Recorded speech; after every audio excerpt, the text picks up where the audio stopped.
네, 안녕하세요. 중소투자자입니다. 이번 영상은 중소형주들의 반란이란 제목으로 영상을 좀 찍어볼 거고요. 제가 이제 가지고 있는 종목들 중에서 좀 이게 올해 말에도 조금 이제 퍼포먼스가 좋을 것 같고, 그리고 내년까지 좀 들고 있으면은 좋은 그런 이제 성과를 낼 수 있지 않을까라는 종목들에 대해서 좀 말씀을 드리겠습니다. 일단은 오늘 지수가 상당히 좀 흥미롭게 흘러갔던 것 같아요. 코스닥 같은 경우는 이제 어제 엄청나게 많이 빠졌죠. 근데 이게 어제 빠진 이유가 좀 셀트리온 삼형제 때문에 많이 빠진 것이기 때문에 다른 이제 그 개별주들 같은 경우 빠진 것들은 거의 다 원상 복귀를 할 가능성이 높다라고 그렇게 어제도 말씀을 좀 드렸는데 제 예상보다 훨씬 더 강하게 좀 치고 올라갔고요. 그리고 코스피 같은 경우는 뭐 지금 그 전에 있었던 그런 하락을 거의 다 복구를 했죠. 무려 2%나 올랐는데 삼성전자라든가 뭐 SK하이닉스 이런 종목들이 좀 강하게 움직이다 보니까 좋은 그런 상승을 보여줬던 것 같습니다. 그래서 뭐 제가 이제 포트 중에서 5G 종목이 좀 많긴 하지만 다른 여러 가지 뭐 바이오 섹터라든가 2차 전지 그리고 이제 반도체 이런 다양한 종목들을 가지고 있는데 오늘 정말 좀 난리가 났었던 것 같아요. 개인적으로. 왜냐면은 저 같은 경우는 뭐 셀트 삼형제라든가 이런 종목들을 가지고 있진 않고 어떻게 보면은 좀 개별 이슈가 많은 그런 바이오 종목들이 있고 예를 들어서 뭐 지트리 BNT라든가 메지온 그리고 뭐 메디포스트 이런 종목들을 좀 가지고 있고 그리고 이제 반도체 그리고 뭐 기타 가치주들을 좀 최근에 편입을 좀 했죠. 뭐 강원랜드라든가 그리고 현대백화점 이런 종목들을 좀 매수를 했었는데 일단 메디포스트가 오늘 10%가 넘게 좀 올랐어요. 그리고 이제 의미 있는 그런 지지선, 저항선들을 다 뚫으면서 그 거래량을 동반을 하면서 좀 올랐었고, 이게 이거 같은 경우는 사실 어떤 모멘텀 자체가 여러 가지가 있긴 하지만 그것보다는 좀 차트적으로 접근을 한 종목이거든요. 그래서 무슨 말인고 하니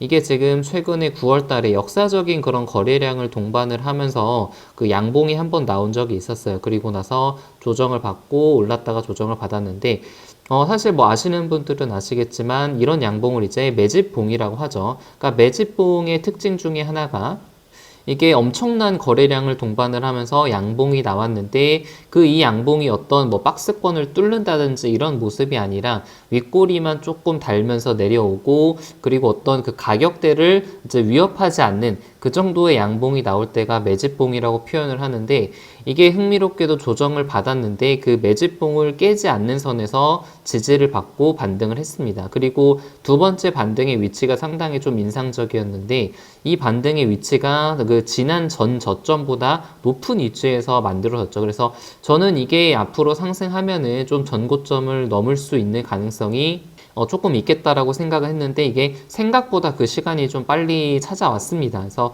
이게 지금 좀 차트적으로 이제 접근을 한 그런 종목이고 이게 지금 단기적으로 봤을 때 일단 박스권을 좀 뚫었기 때문에 대부분의 사람들이 아마 수익권일 거예요. 최근에 매수한 분들은. 그래서 이게 지금 이제 다음 고점대 한 4만 원대 한 중반 정도까지는 조금 흘러가지 않을까. 왜냐하면 지금 이 종목 같은 경우는 아주 뭐 큰 이슈가 터지면서 시장에 완전 그 집중을 받으면서 오르는 것이 아니라 그냥 거래량으로만 밀고서 올라갔기 때문에 이게 어떤 이슈가 나올지는 아직은 모르거든요. 그래서 뭐 이슈가 나중에 나오면서 슈팅을 줄 때 그럴 때는 조금 분할 매도를 해야 되고 좀 지금은 좀 이제 어떻게 보면 좀 보유자의 영역에 들어간 것 같고 좀 이게 뭐 내일이나 내일 모레 정도 조정이 나오더라도 조금 추세 매매 관점으로 좀 보는 것이 좋을 것 같습니다. 그리고 ISC가 오늘 이제 9% 올랐어요. 이게 사실은 최근에 뭐 SK하이닉스, 삼성전자만 올라가지고 이런 중소형 반도체를 가지고 계신 분들이 상당히 좀 소외감을 많이 느끼셨을 수도 있는데 저도 그런 소외감을 이제 느끼지 않았다라고 하면은 거짓말이고 이게 그 최근에도 굉장히 좀 조정을 받고 지지부진한 흐름을 보여줬는데 제가 아무튼 계속 말씀드리는 것은 그거였어요. 삼성전자랑 SK하이닉스가 가고 내년에 반도체 사이클이 이제 돌아오게 되면은 중소형 반도체 ISC 같은 종목도 오르지 않을 이유가 없다. 이게 오를 수밖에 없다라는 것이 제가 계속 가지고 있었던 그런 홀딩하고 있었던 근거였고 그게 이제 오늘 좀 그 찾아왔던 것 같습니다. 그래서 어떻게 보면은 이런 상승장에서는 본인의 차례를 기다리는 게 상당히 좀 중요한 것 같아요. 이게 실적이 좋고 모멘텀이 있다면은 반드시 언젠가 오를 수밖에 없기 때문에 너무 조급해하지 말고, 만약에 제가 이 종목을 팔고 뭐 삼전이라든가 다른 종목을 매수를 했더라면은 물론 뭐 수익은 봤을 수는 있겠죠. 근데 어떤 수익률에서의 차이가 좀 있을 수 있고, 만약에 이거를 만약에 다 팔았다면은 이게 나중에 보고 나니 오른 거잖아요. 그래서 멘탈적인 부분도 좀 흔들렸을 수도 있고, 그래서 오히려 이럴 때는 그냥 매매하지 않고 좋은 종목이라면은 그냥 가만히 들고 가는 것이 좀 좋을 수도 있겠다라고 그렇게 생각이 들었습니다. 그리고 이 트루인이란 종목도 정말 오래 기다렸는데, 거의 한 지금 4개월 가까이를 이 이제 바닥 영역에서 굉장히 오래 많이 기다렸어요. 중간중간에 한번 이게 슈팅이 나온 적도 있었는데, 이게 계속 121선을 맞고 하락하고, 올라갔다가 말이 윗골이 달고 하락하고 이런 적이 많았었는데, 저는 이때만 이게 약간 부분 매도를 하고 계속 홀딩을 했거든요. 아무튼 제가 이제 매수를 하고 계속 들고 있었던 이유가, 이게 그 2분기부터 굉장히 오랜 기간 이어져 오던 적자의 그 끈을 끊고 이제 흑자로 돌아섰고, 그리고 3분기도 흑자가 나왔고, 이제 모멘텀으로 봤을 때는 자동차 관련된 그런 제품들, 그리고 카메라 관련된 제품들을 만들기 때문에 지금 뭐 만도라든가 그런 그 종목들을 보면은 상당히 이제 경기 사이클에 이제 민감하게 반응을 하면서 좀 내년에 실적에 대한 기대감들이 있단 말이에요. 그래서 이 트루윈도 이제 실적이 내년에 좀 잘 나올 수밖에 없지 않을까라는 그런 좀 어떻게 보면 좀 막연한 기대감을 가지고 있었는데, 그게 오늘 이제 어제 사실 121선을 좀 넘었죠. 그래서 121선을 넘으면서 오늘 강한 상승이 나왔고, 그래서 이거 같은 경우도 이제 매물대가 위쪽으로는 크게 없기 때문에 한 5,000원에서 6,000원까지는 또 무난하게 흘러갈 가능성이 있다라고 보고 있습니다. 그래서 좋은 흐름을 기대를 하고 있는 종목이고요.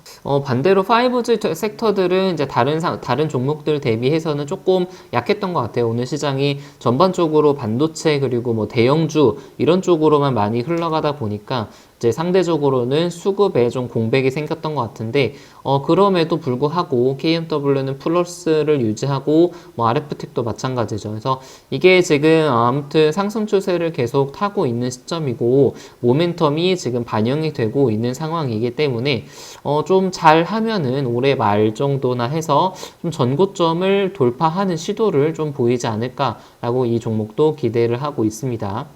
그래서 뭐 어떤 그런 그 애널리스트들을 보면은 이게 지금 어느 정도는 그 밸류에이션 쪽으로 좀 부담이 있다, 뭐 그런 얘기들을 하는데, 뭐 부담이 있는 것은 맞죠. 부담이 있는 것은 맞는데, 이게 주식이라는 게 또 중요한 어떤 가치 평가를 하는 것도 중요하지만 추세적인 관점으로도 바라보는 게 상당히 중요하다고 생각을 하거든요. 그래서 지금은 조금은 추세를 좀 더 즐길 수 있는 그런 시기이지 않을까라는 생각이 좀 들고, 저 같은 경우는 그 2017년에 사실 이때 엄청난 대세 상승장이었거든요. 바이오 그리고 반도체를 중심으로 엄청난 대세 상승장이 펼쳐졌었는데, 저는 이때도 주식 투자를 했었습니다. 근데 저 같은 경우 이때는 그 투자금도 그렇게 많지 않았고, 어떻게 보면은 그 수익을 많이 내지 못했어요. 왜냐면은 이게 너무 계속 오르니까 좀 불안한 거예요. 불안하고 언제 떨어질지 모른다는 그런 불안감 때문에 수익을 온전히 내지 못했는데, 지금 2020년에